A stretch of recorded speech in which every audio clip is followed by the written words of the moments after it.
The Prince and the Pauper by Mark Twain. Chapter 26. In prison. The two friends were brought into a large room. There were 20 prisoners there, men and women. It was a noisy company. The king was very angry. Hendon was silent and sad. They could not sleep that night because of the noise. The prisoners were singing, fighting and shouting. For a whole week days and nights were the same. Several times some servants from Hendon Hall came. They were sent by Hugh to look at Hendon and mock at him. At last a change came. One day an old man entered the room. When Hendon looked at him, he said to himself, "This is Blake Andrews, who was a servant in my father's family all his life. A good honest man. But I can't be sure. Who knows? Maybe he came to mock at me too, like the other servants who had come before him." When nobody was looking at them, the old man dropped upon his knees and whispered, "Thank God, you have come back, my dear master. I believed you were dead these 7 years. I am so happy that you are alone. But say the word and I shall go and tell the truth to everybody, even if I am hanged for it." "No," said Hendon, "you must not do it. It will ruin you and help me very little. But I thank you with all my heart for your kind words." The old servant became very useful to Hendon and the king. He came several times a day and brought them some food. Hendon gave it all to the king. As the boy could not eat the bad prison food, Andrews also brought them all the news that he could get. Little by little the old man told Hendon the story of the family during the time that Hendon was absent from home. Miles Hendon knew everything now. Arthur died 6 years ago. His death and the absence of news from Miles ruined his father's health. He knew he was going to die soon, so he ranted Hugh and Edith to marry. But all the time Edith to put the marriage off as she hoped for Miles's homecoming. Then the letter came which brought the news of Miles's death. Now Sir Richard was sure that his end near. So the marriage took place, by his deathbed. It was not a happy marriage. Lady Edith found among her husband's papers a letter about Miles's death. Everything was clear to her now. It was Hugh who had written that letter. But it was too late to change anything. Hugh was a very cruel man. And he was cruel not only to the servants but to his young wife too.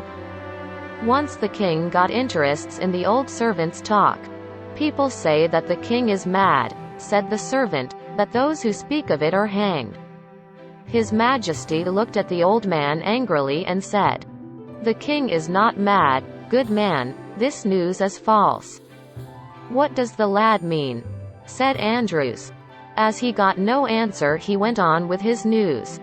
"King Henry VIII will be buried at Windsor in a day or two, on the 16th of this month, I think. And the new king will be crowned at Westminster on the 20th. I think they must find him first," said His Majesty. The old man wanted to ask him what he meant. But Hendon stopped him with a question. "Will Sir Hugh go to the coronation?" "Yes, he will," said the old man. "And with great hopes to become a lord. For the Lord Protector likes him very much." "What Lord Protector?" asked His Majesty. "Lord Hertford." "When did he become Lord Protector?" asked the king. "On the last day of January." "And who made him Lord Protector?" "Who?" "The Council of Lords with the help of the king." "The king?" cried Edward. "What king, my good man? What king? What is the matter with the boy?" The old servant thought. "As we have only one king, it is not difficult to answer. His Majesty King Edward VI. He is a dear little boy. I don't know whether he is mad or not. People say he gets better every day. I only know that everybody loves him, for he began with saving the old Duke of Norfolk's life. And now he wants to destroy the cruelest of the English laws." The king did not know what to think. "Is this dear little boy the same beggar boy whom I left dressed in my own clothes in the palace?"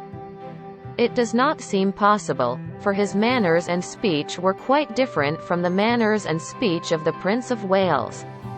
Can it be somebody else? These were Edward's thoughts.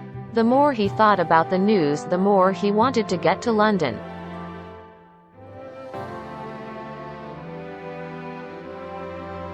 He slept very badly that night. Among the prisoners there were 2 women who were very kind to Edward. For that he loved them with all his heart. He asked them why they were in prison. And when they said they were Baptists, he smiled and asked, "Is that a crime for which people have to be shut up in prison?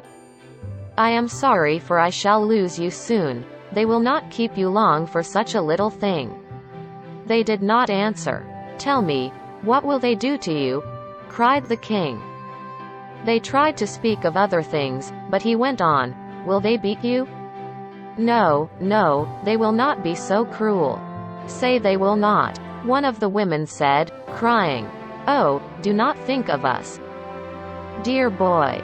Then I understand they will beat you. Oh, you must not cry. When I am the king again, I shall change these cruel laws."